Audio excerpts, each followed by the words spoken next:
Ron Gruner, thank you so much for joining us today. Thank you, Alana. I appreciate the invitation and look forward to chatting with you. So I've been having a great time looking over your accomplishments. I see that you are the founder and CEO of three successful companies.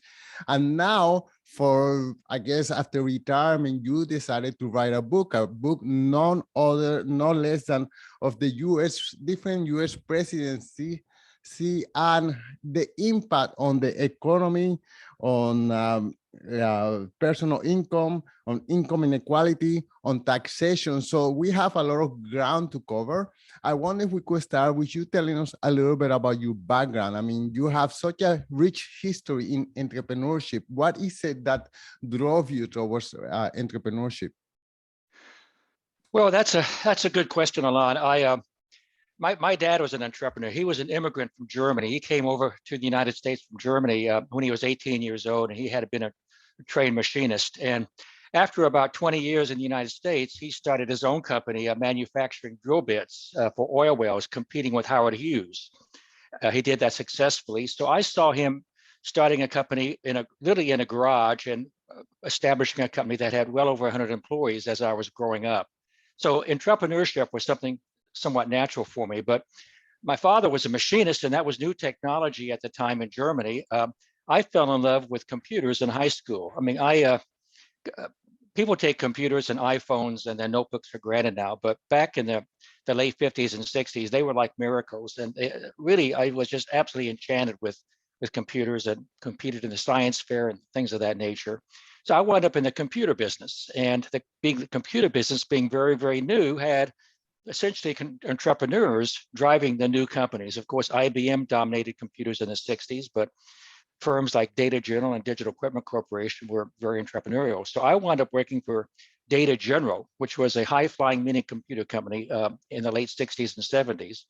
Joined as a 43rd employee and stayed until they had over 15,000. But I had always wanted to start my own company, and I, with two co-founders, Craig Mundy and Rich McAndrew, started Alliant Computer Systems in 1982. That was designing and manufacturing kind of medium-sized computers, much larger than mini computers, but smaller than mainframes. And that was a very successful company for a number of years, but we made some mistakes, and I was the CEO. I personally made mistakes as large computers transitioned to the desktop and personal computers. And I learned a lot from that. And then started my second company, Shelter.com, in the early 1990s to take advantage of the internet and new interactive technologies. And that was a company that I ran for 15 years and wound up selling to the NASDAQ stock market as a company. They wanted to provide services to their public companies, and shareholder communications, of course, would be an important service. Then I retired in 2006, and by 2009, I was getting pretty bored and had been involved in some litigation where we sued one of our competitors, alleging they had penetrated our computer systems and stolen our clients. I learned that litigation is very expensive and not very efficient. So I started a company to provide information about the legal process. And I went up selling that to a public company in Chicago in 2015. So that's my professional background. And then once again, my wife and I moved to Florida. We're enjoying that. I was trying to learn to play golf, which I am absolutely terrible at. And I just realized I'm never going to be a good golfer. So after lots of discussions with my neighbors on various political topics, I thought there was a lot of misinformation out there. And I decided to sit down and write a book about the presidents over the last 100 years, starting with Warren G. Harding through Donald Trump, and how their policies, starting with Warren G. Harding and Calvin Coolidge and Herbert Hoover, how those policies and decisions have trickled up to today and affect our issues today, ranging from immigration to globalization to taxation, and everything we think of today as being new isn't that new. Those were issues talked about and debated 50, 100 years ago. And that's the focus of the book. Well, you prove a theory that I have a long time ago and that I proved on myself this year, which is entrepreneurs cannot retire. I mean, you try it once, maybe twice, and it's just life is just too boring if you're not creating something. During COVID, I tried to retire because my portfolio reached certain level, and 3 months after that, I was bored. Of course, I'm gonna blame it on COVID, but also, it's part of our drive to always be creating something. And we cannot, yes, in your case, you definitely didn't become a good golfer. And I'm not a good Netflix watcher either. So I feel like I have to always be creating something. And this is maybe is something that I feel the media try to sell us all the time, that, work until 65 and then you can retire. And what happens oftentimes is that people retire into a life of, I don't know, emptiness, because they haven't prepared a plan B. So, I mean, this is just a sidetrack from our conversation, but it's just interesting to see that many people who can retire, they just decide not to do it. No, that's a good perspective. And, like you've said, I mean, when you retire, the word pastime takes on a new perspective. The word pastime is how you want to pass your time, okay, after you retire. And that's a pretty profound thought. And uh, I just enjoyed, for example, I spent 4 years working on the book because I knew very, very little. I knew virtually nothing about the early presidencies of, Harding and Coolidge and Hoover. And I really enjoyed getting up early at 6 o'clock in the morning, making a pot of coffee, having several cups of coffee, and then working on the book until about noon. And that would be, 6 hours of work. And then I take the rest of the day off, relax, try to improve my golf game or go out somewhere with my wife or something like that. But I had 6 hours of what I considered really fun, productive time in the morning. And I did that most mornings for 4 years. Yeah, very, very productive and fun time for me. Okay, well, you decided to focus on history and how different US presidents have influenced our economic growth. Um, and there is this belief that the economy depends on a huge part on who is president at the same time, at a given time. So I have friends who are either Republicans or Democrats, and they say, "Oh, Donald Trump is going to get elected. The stock market is going to tumble." And well, no, I mean the stock market went up 43%. But I have other people who say, "Oh, Barack Obama is going to be the president. The whole country is going to be destroyed." And no, during the presidency of Barack Obama, the S&P went up 182%. So, I mean, I don't know to what extent a US president have any control on what happens on the overall economy. I mean, your book tell us how they have influence, but from my perspective as a passive investor, I have been just happy putting all my money in the stock market, whether one person president is one political party is in power or the other one.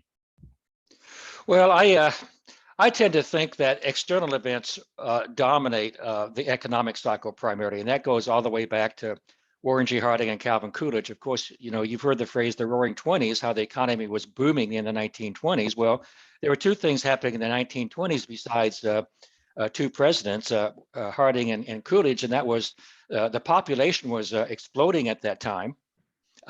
Highest population growth in the last 100 years, with the exception of the baby boom after World War II. And secondly, you had a technology explosion that made the dot-com boom look like a stagnant economy. You had radio coming, you had aviation, you had electricity, homes were being electrified, people were buying radios, they were traveling, you had the automobile. So the economy was booming because primarily, in my opinion, because technology was opening up all new markets and driving the economy, and the population was growing. People were having children, and of course, children incur expenses, and that drives the economy. I think Warren G. Harding and Coolidge contributed to that by the tax and spending policies. They reduced taxes, they reduced government spending, which freed up more money for consumption and investment. But I think the primary factors were external. Similarly, just to jump ahead 60 years, during the Reagan expansion in the 1980s, Reagan's policies had an effect, but two other policies or two other issues, I think, drove the economy more, in that you had the baby boomers coming of age then and going into the workforce. And so you had 16 million baby boomers basically coming of age during the 1980s, contributing to the economy. And you also had, after Paul Volcker killed inflation through his policies with the Federal Reserve, inflation having been a runaway situation during the 1970s, that collapsed and leveled off at 2 to 3% after 1983, which really encouraged the economy at the same time. Those are both external events. Right. So you have mentioned for the great part that the influence on the economy is due to demographic change and changes in technology. And so then my question remains, how much power does a US president have in controlling the economy? Well, if I would use two words, I'd say it's primarily fine tuning. Mm-hmm. Fine tuning, okay? They can adjust the economy, and the Federal Reserve, perhaps even more in terms of how they manage monetary policy, has a huge effect on the economy. But the economy in general is going to kind of do what the external factors are contributing.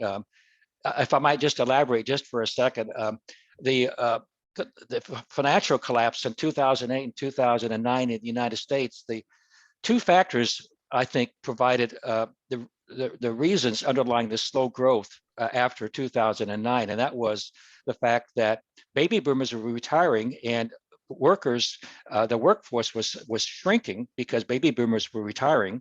That was one factor in contrast to the Reagan expansion. And secondly, individuals, the household net worth had collapsed with the collapse of home prices. So everybody was feeling poorer, and what they call the wealth effect really affects people and how they look at the economy and how they spend.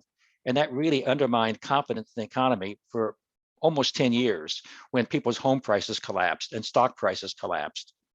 Right. Okay. So that 2001 to 2009, it was George W. Bush who was the president at that time, and of course the housing market collapsed. I mean, I say of course, but he actually had no control over that. It was the financial engineering going on at that time that no one even suspected of what was really going on until the whole house of cards fell down. And it was just that financial engineers piling up debt, giving credits to people who probably didn't deserve to have that much credit, increasing the price of houses, and eventually, I mean, it was unsustainable. You have properties going up 20-30% per year. At a given moment, that house of cards has to fall down. Well, that's correct. I mean, I think there are three things happening during George W. Bush's administration, some of which he was responsible for that contributed to the 2008 crash. One was very low interest rates that was encouraged by the Federal Reserve. One was deregulation, which was very much encouraged by Alan Greenspan, the economist. And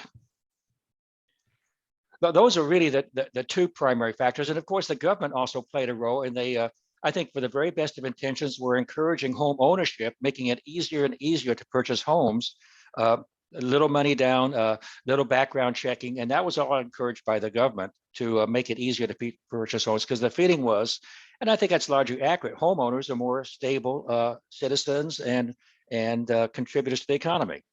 But they made it too easy. Right, exactly. And okay, but low interest rate, for example, I mean, this is something that has been going on for I don't know how long already. It's more than a decade, from one president to the other one, and also with regulations, ebb and flows depending. I don't know, depending on what, but the fact that we have low interest rate, that has been going on for decades already. So, I mean, it's something, once again, that I think is out of the control of the president, more perhaps in control of the federal bank.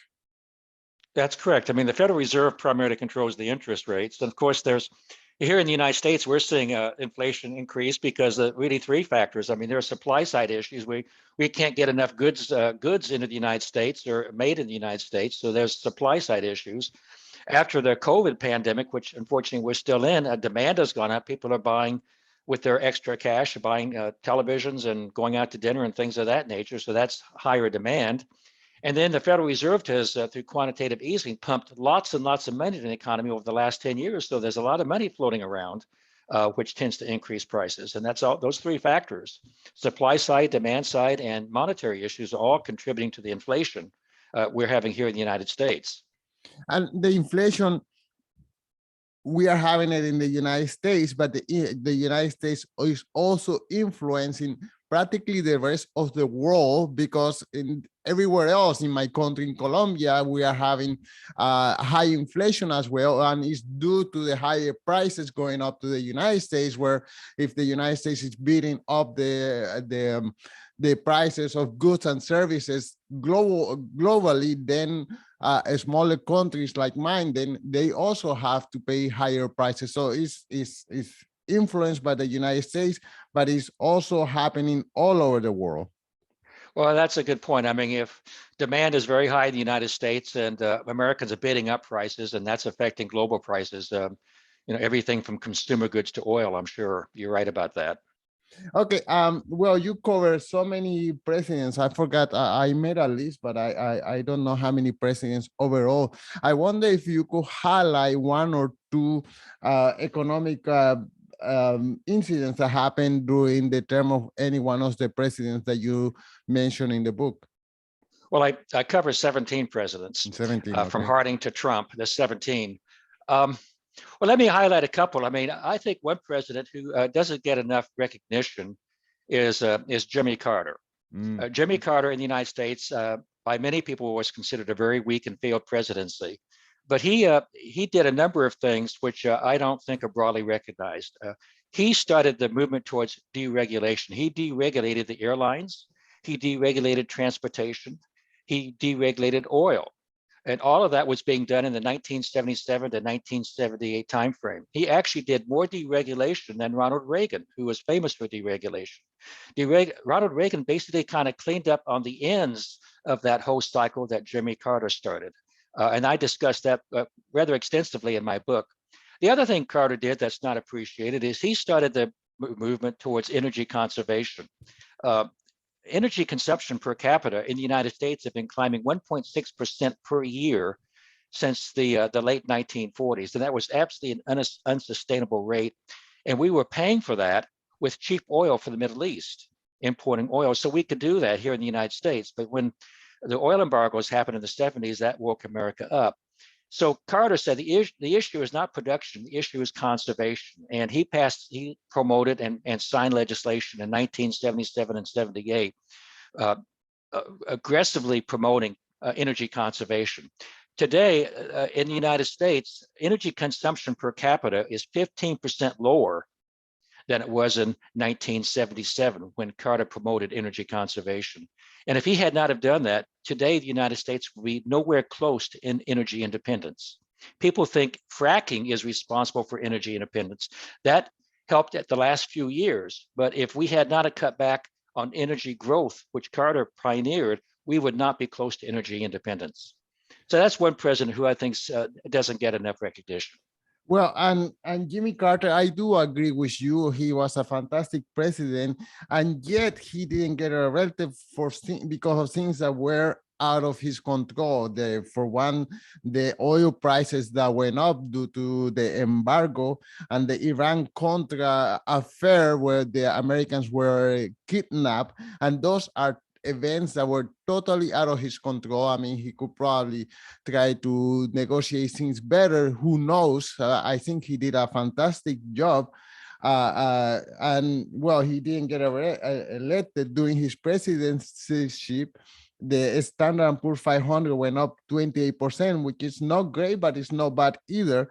And yeah, I agree with you. I think he does deserve a lot more recognition than he had. And how about one president that you think under his reign, the economy perhaps didn't do that well?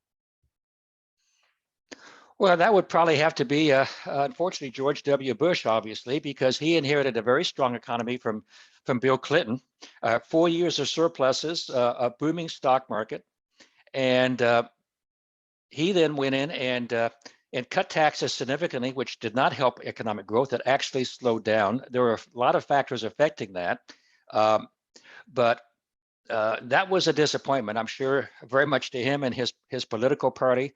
After inheriting such strong growth in the late 1990s from Bill Clinton, it would be one I think I'd have to name. Of course, the one you feel sorry for the most is Herbert Hoover, who inherited a very strong economy. And 9 months after he was elected president in October of 1929, the stock market collapsed. And he tried to apply the principles that had made him so successful as an entrepreneur when he was a private citizen, basically leaving the government out of intervention and encouraging private industry to step up and restore the economy, which was a failure.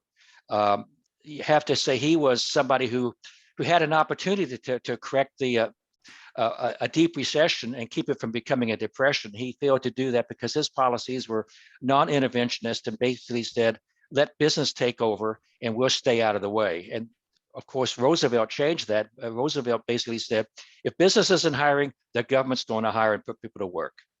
Right. Well, during the I took the effort to see how much the Standard and Poor's 500 went up and down during each one of the presidents that you mentioned in the book, and during the time of George Bush, the Standard and Poor's 500 went down 40%, which is quite significant and quite sad.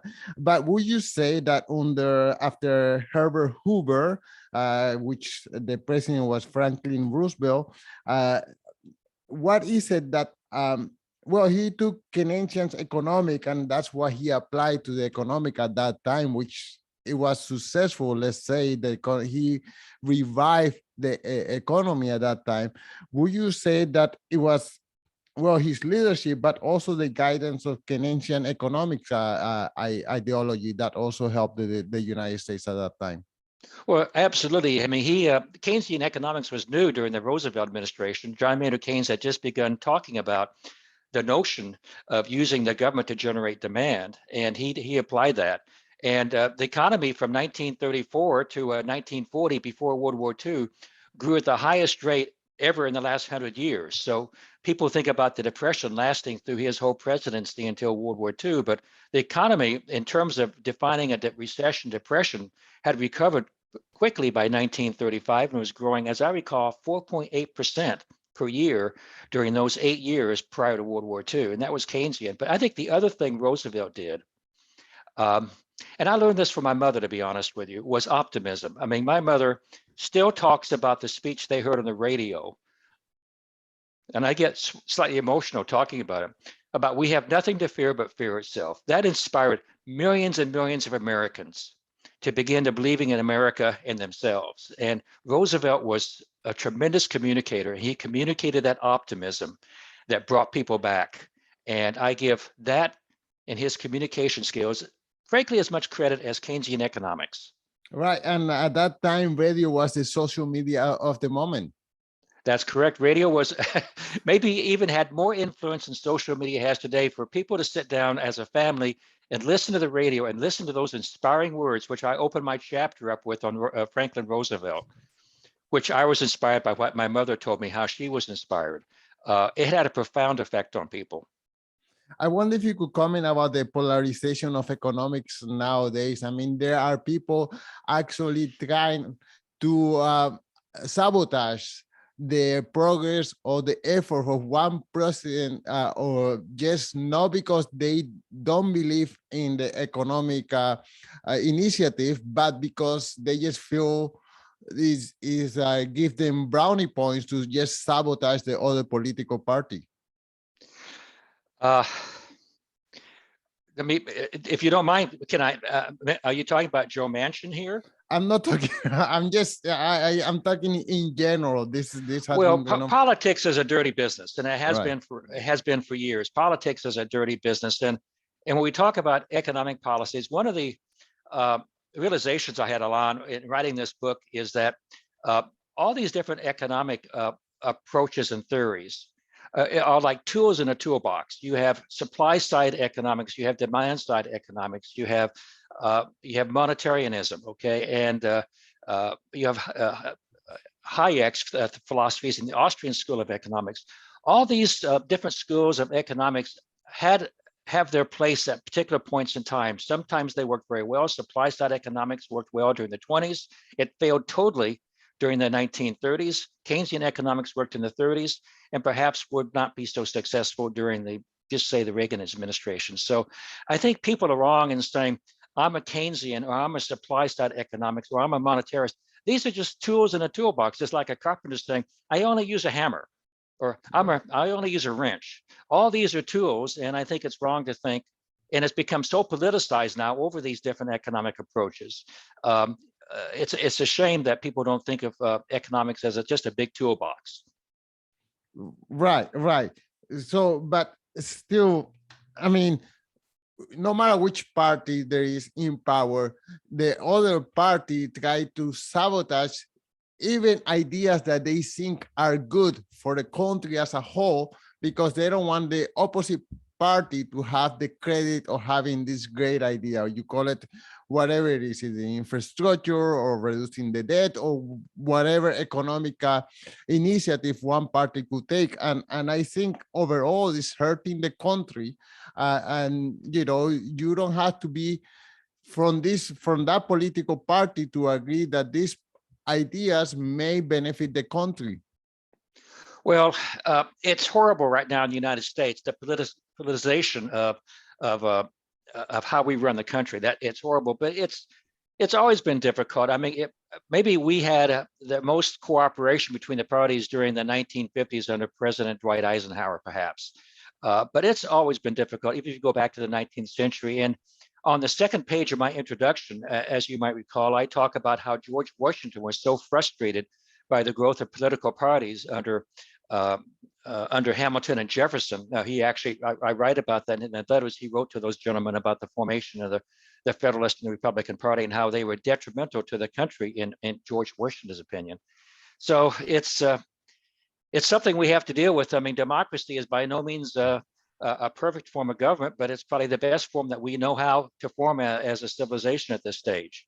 And unfortunately, it depends on political parties. If I had my way, I'd get rid of parties and people would have their own ideas. You'd vote the person and not the party. Okay, so let's zoom out a little bit. How do you see the United States as a global economic competitor against China, who I think is overwhelming the whole globe with their exports and their, it seems to me from an outsider that at this moment they have a tighter control on the economics than in the United States? Well, that's going to be an interesting economic battle because China has the notion of state-sponsored capitalism. And the United States has the notion of privately financed capitalism through venture capital and private equity and private sources. And it's, we've had great success starting in the 19th century with laissez-faire capitalism and then more regulated capitalism in the 20th century. China's bringing a new model in where they claim the best of a managed economy, which communism was and failed, and the best of pure capitalism, which the United States has pioneered. And they've got something in the middle they call a middle way. And we'll see how that develops. But I think it's wrong for Americans to say, well, China's cheating because they had, the government's financing much of business because having been an entrepreneur my whole life, business is a fist fight. It's a fist fight. And, there really are no rules, and whatever works best is what's going to prevail. So we have to be sensitive to that. And if the government has to get more involved in financing high technology, like artificial intelligence, for example, or quantum computing, we may have to do that because China certainly is. And do you see the global economy as those two polarized forces, or do you see other smaller players like and emerging economies, like, for example, Africa, also taking a part in the global economy? Well, Africa has tremendous untapped resources. That's a question. It's a pretty profound question. I would say the century for Africa may not be this century. It may well be the next century. Obviously, I have no idea. But the primary strength of Africa is going to be its untapped people and its untapped resources, which someday I think will be a very major force in the world economy. Well, Ron, what is the major message that you want the readers to take away from this book? Well, as a citizen of the United States or any country that is reading this book, I just urge you to try to look at the facts as much as possible. Turn off the cable news at night if you can, and pick up a book that talks factually and not politically about what's going on in your particular country, or in my case, in the United States. What motivated me to write this book was, in my opinion, so much animosity towards other people who disagreed with their political or economic views. And so much of that's sponsored by what's happening in cable news and on the internet, and that's all money driven. It's all being driven by money and seeking profits. And just turn that off and try to form your own opinions. Do you think cable news is obfuscating the vision of any American with their sensationalism and triggering all these emotional points that make us react and maybe not see the whole picture as you are trying to portray it in your book? I give a tremendous responsibility to cable news for what's happening in the politicization here in the United States. Well, Ron, can you tell us one more time the title of the book and where can the listeners follow the work that you do? The title of the book is We the Presidents, and it's available for pre-order today at Amazon.com